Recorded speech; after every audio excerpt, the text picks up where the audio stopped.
भारत का इतिहास बड़ा ही अद्भुत और रोचक है।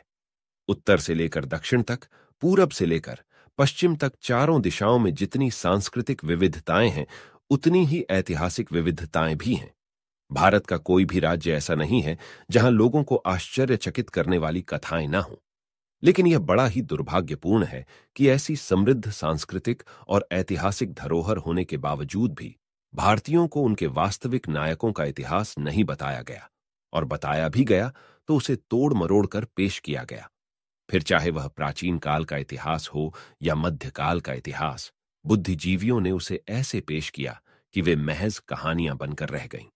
लेकिन आज हम आपको भारत के मध्यकालीन इतिहास के एक ऐसे तथ्य से अवगत कराएंगे जो शायद आप नहीं जानते होंगे। आइए जानते हैं। अभी तक हमें यही बताया जाता रहा है कि गुलाम वंश के शासक कुतुबुद्दीन ऐबक की मौत पोलो खेलते समय घोड़े से गिरकर हो गई थी, लेकिन यह असत्य है। 11 साल की उम्र में घुड़सवारी के गुर सीखने वाला एक लड़ाका सरदार, जिसने कई युद्ध घोड़े पर चढ़कर लड़े, उसकी मौत घोड़े से गिरकर कैसे हो गई? यह बड़ा सवाल है।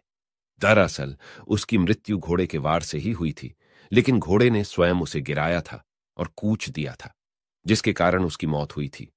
आज हम आपको उसी घोड़े की कहानी बताएंगे।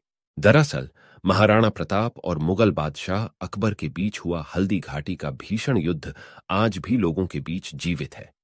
इस युद्ध में अपने स्वामी के प्राण बचाने वाला और 318 किलो वजन उठाकर तेज दौड़ने वाला घोड़ा चेतक भी लोगों के मस्तिष्क में जीवित है। यही नहीं, आज भी चेतक का नाम बड़े सम्मान के साथ लिया जाता है।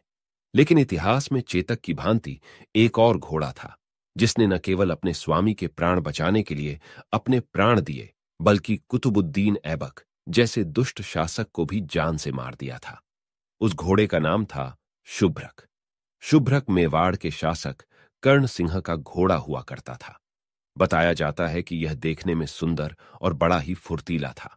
वह कर्ण सिंह का चहेता था और उन्हें काफी अच्छे से पहचानता भी था। संस्कृत में शुभ्रक का अर्थ है जो शुभ, अच्छे का प्रतीक है। जैसे महिलाएं चूड़ियां और पायल पहनती हैं, वैसे ही शुभ्रक अपने पैरों में कंगन या पायल पहने हुए था, और यह एक भाग्यशाली घोड़ा था। असल में कुतुबुद्दीन ऐबक मोहम्मद गोरी का गुलाम हुआ करता था। जी हां, वही मोहम्मद गोरी जिसे पृथ्वीराज चौहान ने तराइन के युद्ध में हराया था। कुतुबुद्दीन बचपन से ही गोरी का गुलाम था। उसका पालन पोषण गोरी के दरबार में ही हुआ था। दरबार में रहने के कारण उसने अपनी प्रतिभा से गोरी को बहुत अधिक प्रभावित किया, और कुतुबुद्दीन ऐबक की चांदी तो तब हुई जब गोरी की मौत हुई। गोरी की मौत होने के बाद कुतुबुद्दीन ने बाहुबल के दम पर 1206 में लाहौर के सिंहासन पर कब्जा कर अपना राज तिलक करवा लिया। गद्दी पर बैठने के बाद कुतुबुद्दीन ऐबक ने अपनी सीमाओं का विस्तार किया, जिसके अंतर्गत उसने कई अलग अलग राज्यों पर आक्रमण किए। उन्हीं राज्यों में से एक था मेवाड़, जिसे उस समय कर्ण सिंह संभाल रहे थे। कर्ण सिंह एक बहादुर शासक थे, और उनके पास शुभ्रक नाम का एक घोड़ा हुआ करता था। जब कुतुबुद्दीन ऐबक ने मेवाड़ पर आक्रमण किया और कर्ण सिंह और ऐबक के बीच युद्ध हुआ, तो इस युद्ध में दुर्भाग्य से कर्ण सिंह को बंदी बना लिया गया। कर्ण सिंह को मेवाड़ से लाहौर ले जाया गया, लेकिन कर्ण सिंह अकेले नहीं थे। जिन्हें लाहौर ले जाया गया, उनके साथ साथ उनके घोड़े शुभ्रक को भी ले जाया गया, क्योंकि शुभ्रक कुतुबुद्दीन को पसंद आ गया था। ऐसे में लाहौर ले जाकर कुतुबुद्दीन शुभ्रक पर सवारी भी किया करता था।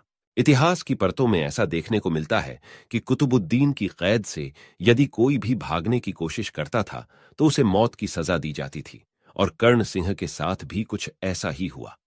कर्ण सिंह ने भागने की कोशिश की, लेकिन वो कामयाब नहीं हो पाए और उन्हें पकड़ लिया गया। तब कुतुबुद्दीन को पोलो खेलने का शौक हुआ करता था, सो तय हुआ कि कुंवर साहब कर्ण सिंह को जन्नत बाग लाया जाए।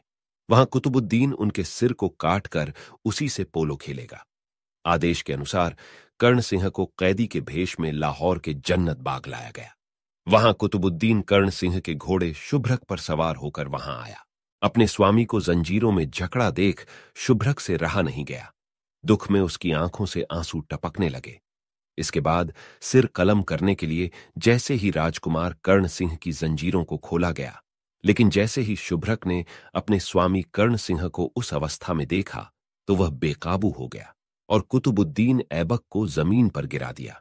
यही नहीं, जमीन पर गिराने के बाद उसने ऐबक की छाती पर लगातार इतने वार किए कि उसने वहीं पर दम तोड़ दिया।